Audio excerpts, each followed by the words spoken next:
aí pessoal, tudo bem? Professor Antônio Djalma novamente aqui com vocês.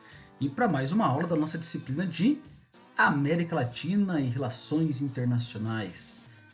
Vamos dar continuidade à temática da aula anterior. Nós começamos a ver um pouco, já vimos o nacionalismo, o populismo, como é que essas tendências chegam na América Latina.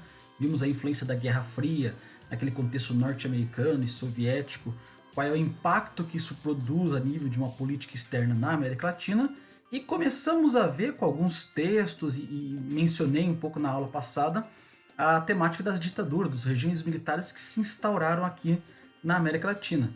E agora nós vamos dar continuidade a isso, aprofundar um pouquinho mais, até para ajudar vocês na nossa atividade do bimestre, onde vocês têm que destacar alguns pontos que são fundamentais dessa influência norte-americana em relação a incentivando esses regimes, incentivando toda uma mudança de política e também cultural aqui no Cone Sul especificamente.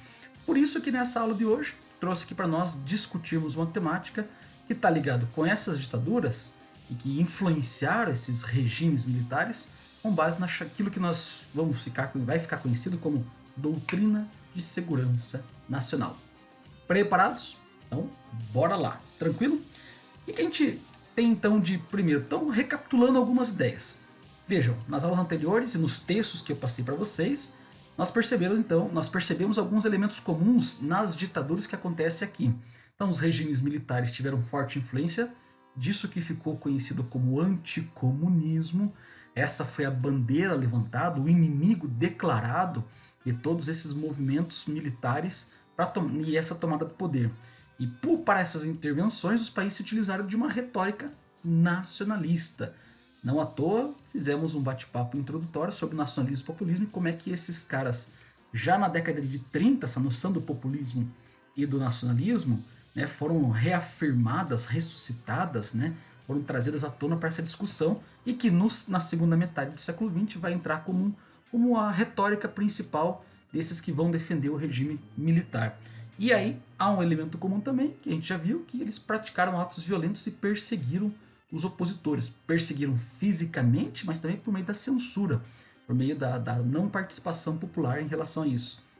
Os militares, nos mais variados países aqui da América Latina, se utilizaram de técnicas semelhantes e trocaram informações. A Operação Condor foi mencionada num dos livros, num dos nossos textos base, que é um plano de cooperação entre as polícias políticas dos países membros para perseguir opositores. E outros pontos comuns também entre esses países, sobretudo do Cone Sul aqui, era que dentro desse contexto que abriu as portas para os golpes militares, os regimes militares, era que o país estava vivendo um processo de crise econômica grande, um endividamento externo muito alto e, sobretudo, a chamada desigualdade social que estava se acentuando de forma inimaginável. Então esses foram os pontos que a gente trabalhou até então e agora a gente vai dar sequência aqui em alguns outros elementos. Ora, como fundamentação teórica para esses golpes de Estado que foram dados aqui nos países da América, aqui no Cone Sul, nós temos um documento, não é um documento, mas uma ideia, uma teoria por trás, que ficou conhecida aí como Doutrina de Segurança Nacional. O Brasil foi pioneiro em implementar isso, né? E aí o nosso regime militar começa lá em 64, a Argentina vem na sequência em 66, tem um período conturbado, depois volta em 76, o Chile em 73, o Uruguai em 76, e aí nós temos esses momentos. Vou falar um pouquinho de cada um desses e trazer aqui algumas informações, e depois também temos um texto base para complementar isso na nossa aula de hoje, beleza? Vamos lá. Não vou aprofundar tanto aqui na questão brasileira, porque vocês devem ter visto já, ou estão vendo na disciplina de Teoria das Relações Internacionais a nível de Brasil, de História do Brasil, mas vou apenas mencionar alguns elementos para a gente poder colocar os pingos nos is e fazer esse quadro comparativo. Até que as ditaduras aqui no Cone Sul, ao implementar essa doutrina de segurança nacional, ela vai ser espalhada pela quase totalidade dos países. Começa sobretudo com esses que a gente mencionou aqui, com esses 4, mas ele vai se espalhar quase a totalidade dos países da região. Com exceção, como a gente já viu ali também, ou vocês devem ter visto isso anteriormente, de Venezuela e do caso do México. mas os outros países, praticamente todos eles vão sofrer esses golpes de Estado e vão sofrer a influência desses regimes militares e a influência dessa doutrina de segurança nacional, de uma influência marcadamente imperialista dos nossos norte-americanos.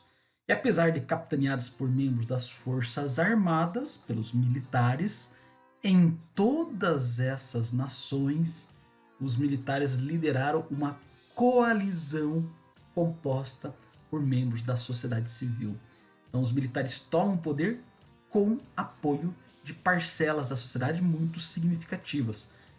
Apoio de políticos e partidos políticos, sobretudo os partidos políticos ditos, né, das direitas, né, da ala da direita.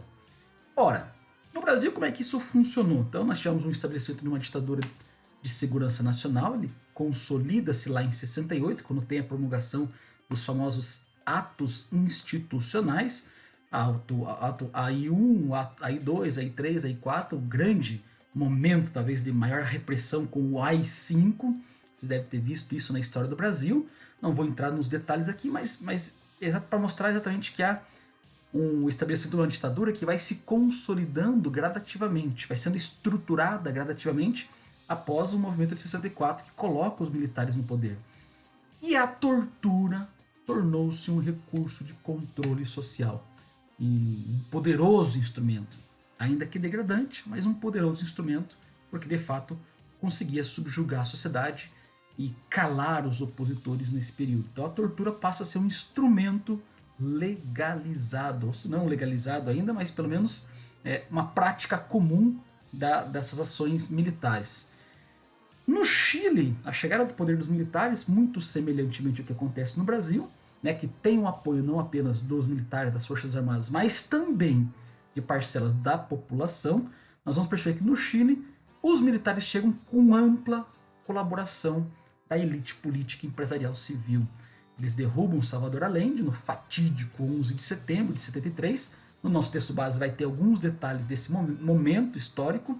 E 2 anos depois se inicia um processo de afastamento das elites políticas e empresariais da estrutura do poder. Então eles apoiam, mas depois sofrem esse golpe duro. E o Estado passa a se tornar cada vez mais militarizado. Inclusive essa militarização perpassa por todas as instâncias administrativas. Todas as instâncias administrativas passaram a ser ocupadas por membros das Forças Armadas e policiais. Que louco, né? Alguma semelhança? Alguma semelhança com o nosso momento atual? Pois é, são táticas e formas de gestão e de organização política, né? Botar militares no Ministério da Saúde, no Ministério da Educação, botar militares em todas as instâncias administrativas passa a ter um caráter ideológico muito claro nessa política pública. Então, o que aconteceu no Chile, né, o que a gente vê acontecendo em momentos como o nosso atualmente, né, passa exatamente pelo apoio da sociedade civil. Governos de províncias, prefeitura, postos de chefia das diversas empresas nacionais e até mesmo presidentes de associação de bairros, depois de 76, passa a ser ocupado por militares no Chile. Em 77, todos os partidos foram dissolvidos e o único espaço que continuou fora do alcance dos militares foi o comando da economia. E esses, muito semelhante também a uma proposta ideológica que a gente vê, né, nesse momento, destinada a seguidores da Escola de Chicago. Nosso querido papai Paulo Guedes é um dos filhotinhos da Escola de Chicago e não à toa ele também está alinhado a essa ala militar, a essa ala das Forças Armadas junto com o Bolsonaro.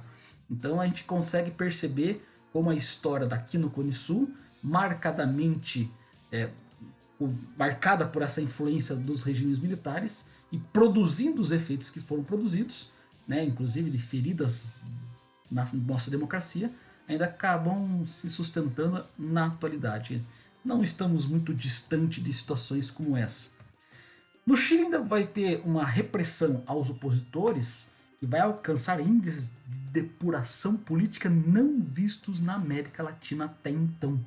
Então, uma repressão muito forte, milhares de vítimas, incluindo pessoas das Forças Armadas, foram simplesmente eliminados.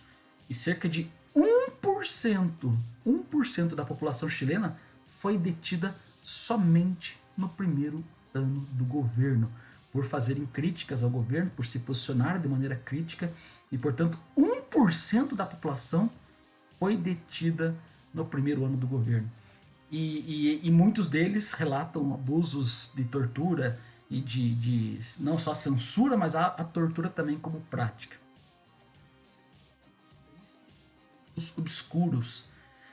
No Uruguai, nós tivemos também um cerceamento da vida democrática, e ela se inicia ao longo do governo civil, não necessariamente começa com os militares, mas num governo civil, do Colorado Pacheco Areco, e em 68 acaba por completar 5 anos depois da presidência de Juan María Bordaberry. E diferentemente do caso chileno, o principal recurso para atemorizar a oposição não foi a eliminação física no Uruguai. Olha que interessante, mas o encarceramento massivo. Eles não eliminavam, mas encarceravam. E o sequestro realizado por membros das Forças Armadas. No fundo, isso tinha uma função pedagógica. Essa função pedagógica era a famosa pedagogia do medo. Vamos encarcerar, vamos fazer um terror para que a população não faça oposição. Né? A oposição não faça oposição, ficou redundante exatamente isso, mas que não façam críticas ao governo e deixem o governo trabalhar. Ao longo do regime de doutrina da segurança nacional lá no Uruguai, foram feitos cerca de 5.000 prisioneiros políticos. 15.000 cidadãos perderam seus direitos e cerca de 60.000 pessoas. Olha que dado interessante, desse total, apenas 2% não foi submetido à tortura. Então foi um processo de repressão civil muito intenso, e tudo que eu estou falando aqui, pessoal, ele está fundamentado, embasado nos documentos e fontes históricas que eu estou oferecendo no final dessa nossa aula. Vou passar o link de um dos artigos que eu tenho pesquisado, além dos 2 textos que eu já passei para vocês, como capítulos de livro que fala desse período nas aulas anteriores, beleza?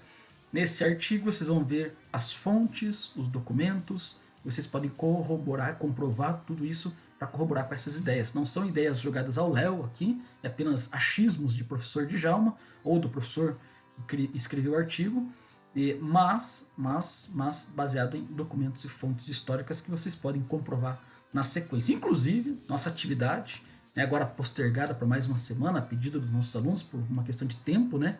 Vocês podem estar utilizando essas informações também para poder fazer a descrição e a caracterização desse período conturbado aqui no Cone Sul, beleza? No Uruguai nós tivemos também, os militares lançaram-se no controle completo do poder. Então veja, isso começou com o governo civil ainda, mas depois há uma tomada do poder pelos militares, lá em 76, quando eles vão fazer o processo de destituição de Bordaberry.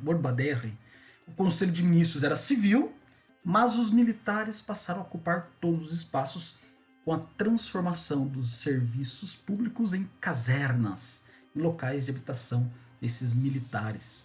Beleza? Então essas são algumas características que acontecem no Uruguai. Na Argentina, não muito diferente, mas com algumas propostas, vários elementos comuns e algumas características que são bem peculiares, mais de 200.000 pessoas se exilaram, fugindo do regime estabelecido após a ascensão no poder do general Videla. Ele inaugura um rodízio de juntas militares no poder em 76. Os números oficiais, e aqui tem uma discussão muito legal, né? Legal do ponto de vista historiográfico, né? Não legal porque do que aconteceu, mas legal do ponto de vista de entender um pouco a história. Os números oficiais apresentam a existência de cerca de 9.000 mortos e desaparecidos. Mas cogita-se, a partir de números apresentados por organizações de direitos humanos, de pelo menos 30.000 pessoas. Então há uma divergência de números oficiais com essa comparação que órgãos de direitos humanos fazem em relação às pessoas que simplesmente desapareceram e acabaram, não voltando para seus familiares, ou pais e filhos, e que acabaram sendo eliminados. Cerca de 360 campos de tortura estiveram em funcionamento na Argentina de 76 a 83. Muito interessante quando a gente se recupera, e a palavra campos de tortura já nos traz à mente campos de concentração, de trabalhos forçados, como foi no regime nazista, que serviu de campos de dizimação da população por meio das câmaras de gás ou por meio da queima dos corpos, né? Mas campos de tortura, campos onde as pessoas eram detidas e torturadas para delatar os seus colegas, os opositores, quem estava fazendo operação. Então, um forte regime de repressão e com instrumentos de tortura sendo utilizados nesse período.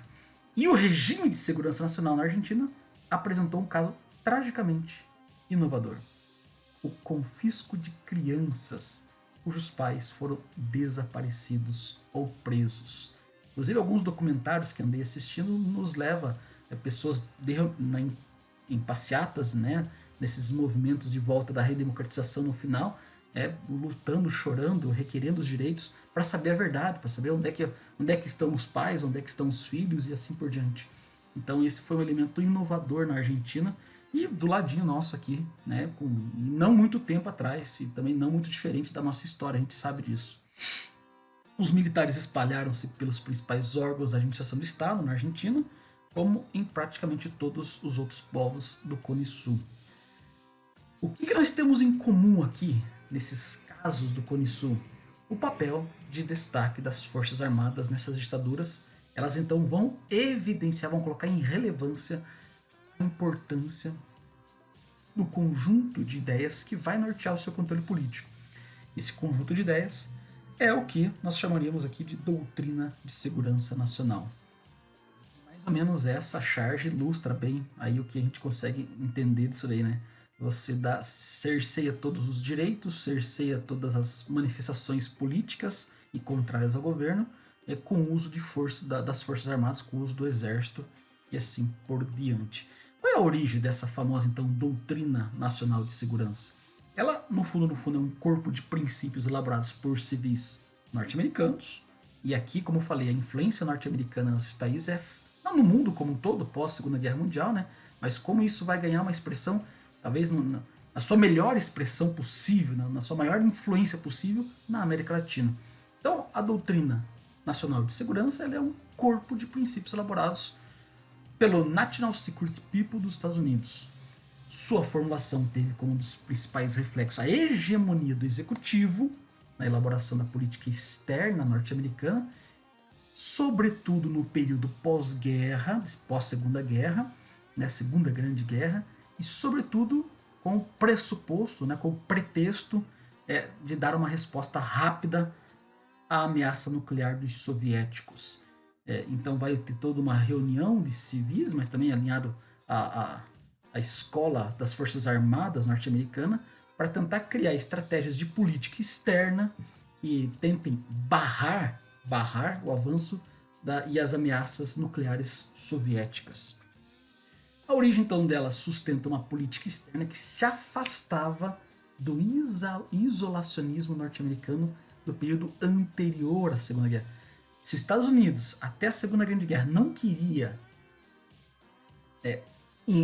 assumir o seu papel imperialista, não queria praticar uma política externa que de fato fosse expansionista, mas estava ainda isolada, deixando que a Europa se arrebentasse, apenas lucrando com isso tudo, mas sem se envolver diretamente. A partir da Segunda Grande Guerra, há então ele se afasta desse ideal isolacionista, que é característica dos períodos anteriores, na medida que a disseminação de uma perspectiva da real ameaça comunista começa a aparecer para eles.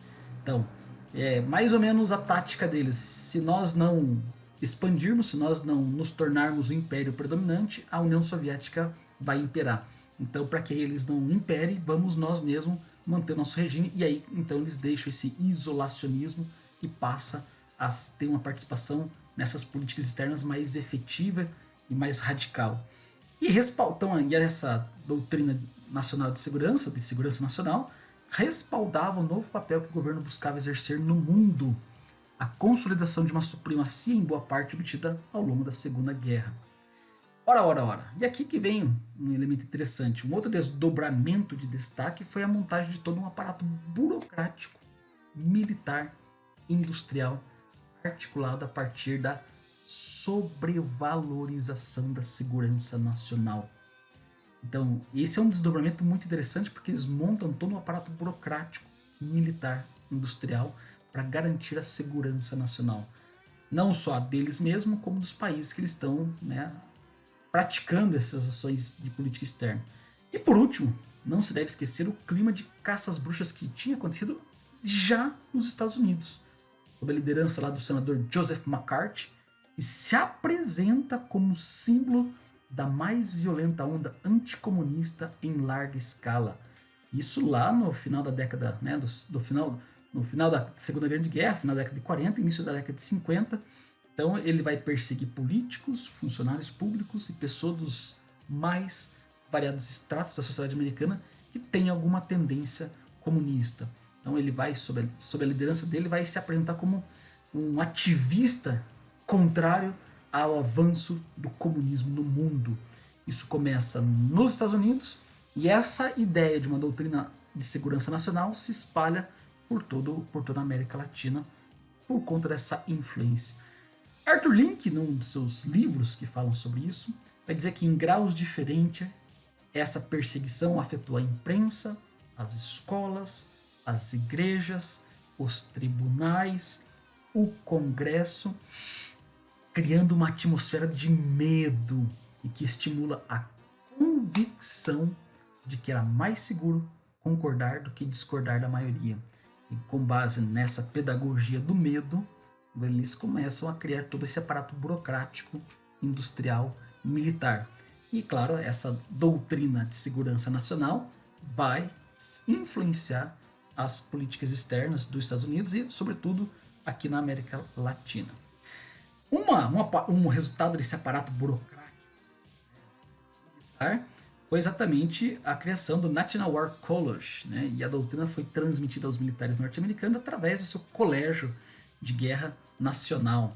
Gradativamente, uma política de contenção do comunismo estabelecida pelos Estados Unidos, lá na década de 50 e 60, vai se propagar pelo mundo todo, pela Europa, Ásia, mas sobretudo na América Latina.